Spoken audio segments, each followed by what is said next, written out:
ఇప్పుడు ఆ స్టేటస్ లోని పెట్టి ఆ ఫోటో తీసి కింద ఏదన్నా రాసి మనం పెట్టినప్పుడు ఫలానా వ్యక్తి చనిపోయాడని ఇంకొక వ్యక్తి కొంచెం తెలిసినా లేకపోతే ఎవరికైనా బంధువులకైనా ఎవరికైనా ఒకళ్ళ మిస్ అయినా కానీ వారు ఏం చేస్తారు, వీటిని చూసుకుంటారు.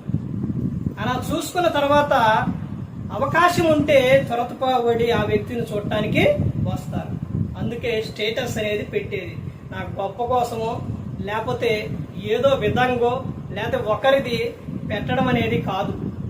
పెట్టిన సందర్భాల్లోని వారి కుటుంబం కోసం, వారు చనిపోయారు, వారి కుటుంబం కోసం ప్రార్థన చేయమని స్టేటస్ పెడతారు. పుట్టినరోజు కానీ పెళ్లి రోజు కానీ ఏదైనా కానీ యేసుక్రీస్తు ప్రభువారి కృప వారికి తోడై ఉండును గాక, వారి కోసం ప్రార్థన చేయండి, వారు బాగుండాలి, మంచిగా ఉండాలి అనే స్టేటస్ పెట్టడం